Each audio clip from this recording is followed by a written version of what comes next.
ഭരണഘടനാ വിരുദ്ധ പ്രസംഗത്തിൽ മന്ത്രി സജി ചെറിയാന് ഹൈക്കോടതിയിൽ നിന്ന് കനത്ത തിരിച്ചടിയാണ് ഉണ്ടായിരിക്കുന്നത്. ക്ലീൻ ചിറ്റ് നൽകിയ പോലീസിന്റെ അന്വേഷണ റിപ്പോർട്ട് ഹൈക്കോടതി റദ്ദാക്കി. തുടരന്വേഷണത്തിന് കോടതി DGPക്ക് നിർദ്ദേശം നൽകുകയും ചെയ്തു. മന്ത്രിയുടെ പ്രസ്താവന ഭരണഘടനയെ മാനിക്കുന്നതല്ല എന്നാണ് കോടതിയുടെ നിരീക്ഷണം. മന്ത്രിസ്ഥാനം രാജിവെക്കില്ലെന്നും കുറ്റക്കാരനെന്ന് കോടതി പറഞ്ഞിട്ടില്ലെന്നുമാണ് മന്ത്രി സജി ചെറിയാൻ പ്രതികരിച്ചത്. അതേസമയം രാജി ആവശ്യത്തിൽ ഉറച്ചു നിൽക്കുകയാണ് കോൺഗ്രസും BJP. കോടതി പരിശോധിച്ചിട്ടാണല്ലോ ഇന്നിപ്പം പറഞ്ഞിട്ടുള്ളത്. പുനരന്വേഷണം നടത്തുന്നതിന് കോടതി പറഞ്ഞിട്ടുണ്ട്, അന്വേഷിക്കണം.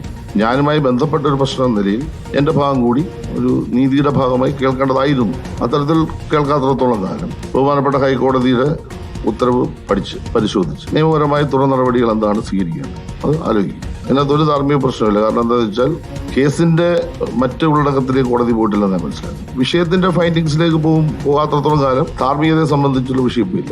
അന്ന് ധാർമ്മികമായ കാര്യങ്ങൾ വെച്ചുകൊണ്ട് ഞാൻ രാജിവെച്ചു.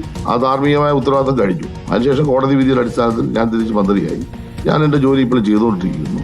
എന്റെ പ്രസംഗത്തിന്റെ ഭാഗത്തേക്കുള്ള ഫൈൻഡിങ്സിലേക്ക് ഇതൊരു കോടതി വന്നിട്ടില്ല. ആ പ്രസംഗത്തിനകത്ത് നടത്തിയ അന്വേഷണത്തിൽ ഒരു കോടതി പറഞ്ഞു ശരി, അടുത്ത കോടതി പറഞ്ഞു തെറ്റ്. ഇനി അതിന്റെ മുകളിൽ കോടതിയുണ്ട്. ഇപ്പൊ ഇത് അന്തിമ വിധിയൊന്നും അല്ലല്ലോ. അന്വേഷണം തുടർന്ന് നടത്തണമെന്നല്ലേ പറഞ്ഞുള്ളൂ. ഇപ്പൊ മന്ത്രിയായിട്ട് ഞാൻ പ്രവർത്തിക്കുകയാണ്, എന്റെ ജോലി. TV പ്രസാദും ശ്യാം ദേവരാജ് നൽകും വിവരങ്ങൾ. ആദ്യം TV പ്രസാദിലേക്ക്. പ്രസാദ്, ഇതൊരു അന്തിമ വിധിയല്ല, അന്ന് ധാർമ്മികതയുടെ പേരിലാണ് രാജിവെച്ചതെന്നാണ് മന്ത്രിയുടെ വാദം. ഇപ്പോൾ പക്ഷേ കോടതി നിരീക്ഷിക്കുന്നു കൃത്യമായി തന്നെ ഭരണഘടനയെ മാനിക്കുന്നതല്ല മന്ത്രിയുടെ പ്രസ്താവന. അതുകൊണ്ട് തന്നെ തുടരന്വേഷണം വേണം ഇക്കാര്യത്തിൽ എന്നത് തന്നെയാണ്. എന്താണ് സജി ചെറിയാന്റെ ഇതിലുള്ള വാദങ്ങൾ? പക്ഷേ രാജി വേണം എന്ന ആവശ്യത്തിൽ തന്നെ ഉറച്ചു നിൽക്കുകയാണല്ലോ BJPയും കോൺഗ്രസും.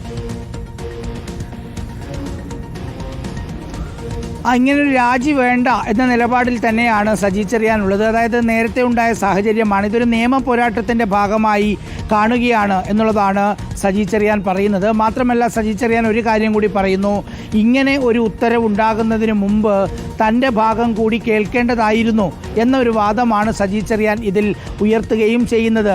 സ്വാഭാവികമായി ഇനിയിപ്പോൾ ഈ കേസിൽ അപ്പീൽ കൊടുക്കാൻ കഴിയും. അതുകൊണ്ട് തന്നെ അപ്പീലുമായി മുന്നോട്ട് പോകും. അതുകൊണ്ട് രാജിവെക്കേണ്ട ആവശ്യമില്ല എന്നുള്ളതാണ് സജി ചെറിയാൻ്റെ ഒരു വാദം.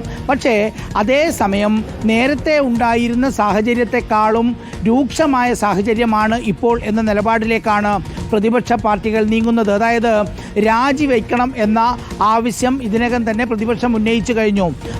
പ്രതിപക്ഷ നേതാവ് VD സതീശനും അതുപോലെ BJP സംസ്ഥാന അധ്യക്ഷൻ K സുരേന്ദ്രനും ഈ ആവശ്യം ഇതിനകം മുന്നോട്ട് വെച്ചു എന്നുള്ളതാണ് പ്രധാനപ്പെട്ട കാര്യം. ഇനിയിപ്പോൾ രാജി ആവശ്യം ഉയർത്തിക്കൊണ്ട് ഇവരുടെ സമരം ശക്തമാകുമോ എന്ന കാര്യമാണ് ഇനിയിപ്പോൾ ഏവരും ഉറ്റുനോക്കുന്നത്. കാരണം അന്വേഷണ റിപ്പോർട്ട് പൂർണ്ണമായി തള്ളുന്ന ഒരു സമീപനം കോടതി എടുത്തത് കൊണ്ട് തന്നെ ഇനിയിപ്പോൾ അന്വേഷണം നടത്തേണ്ടതും സംസ്ഥാന സർക്കാരിൻ്റെ കീഴിലുള്ള ഒരു ഏജൻസി തന്നെയാണ്. ക്രൈംബ്രാഞ്ച് എത്ര വിശ്വാസ്യതയുള്ള അന്വേഷണ ഉദ്യോഗസ്ഥൻ അന്വേഷിച്ചാലും അത് സർക്കാരിൻ്റെ കീഴിലുള്ള ഒരു അന്വേഷണമായിട്ട് മാത്രമേ മാറുകയുള്ളൂ എന്നൊരു നിലപാടിലേക്കാണ് പ്രതിപക്ഷം പോകുന്നത്. അങ്ങനെയെങ്കിൽ മന്ത്രി എന്ന് പറയുന്ന സ്വാധീനം ഈ അന്വേഷണത്തിൽ എമ്പാടും ഉണ്ടാകുമെന്ന് പ്രതിപക്ഷം വിശ്വസിക്കുന്നു.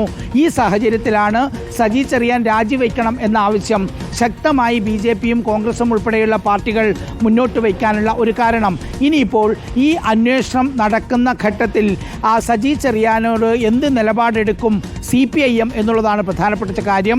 ഇതിനകം തന്നെ ആലപ്പുഴ ജില്ലാ സെക്രട്ടറി നാസർ രംഗത്തെത്തിയിട്ടുണ്ട്. രാജിവെക്കേണ്ട സാഹചര്യമില്ല, അപ്പീലുമായി മുന്നോട്ട് പോകാനുള്ള നടപടികളാണ് ഉദ്ദേശിക്കുന്നത്. ഇനിയിപ്പോൾ പാർട്ടി നേതൃത്വം വളരെ വിശദമായി ഇക്കാര്യം വിലയിരുത്തുമെന്ന കാര്യം ഉറപ്പാണ്. നാളെ സാധാരണ എല്ലാ ആഴ്ചയും ചേരാനുള്ള സെക്രട്ടേറിയറ്റ് യോഗം, പാർട്ടിയുടെ സംസ്ഥാന സെക്രട്ടേറിയറ്റ് യോഗം ചേരുന്നുണ്ട്. ഇതിലിപ്പോൾ പാർട്ടി ഒരു നിലപാട് വ്യക്തമാക്കി ഒരു വാർത്താക്കുറിപ്പ് ഇറക്കുമോ എന്നുള്ളതാണ് പ്രധാനപ്പെട്ട ചോദ്യം. എന്തായാലും CPIMൻ്റെ മുമ്പിലും സജി ചെറിയാൻ്റെ മുന്നിലും രാജി എന്ന് പറയുന്നൊരു നിലപാടിലേക്ക് ഇതുവരെയും പോയിട്ടേ ഇല്ല. പക്ഷേ പ്രതിപക്ഷ പാർട്ടികൾ അവരുടെ നിലപാട് കടുപ്പിക്കുകയും ചെയ്യുന്നുണ്ട് മറുഭാഗത്ത്. വിനീത.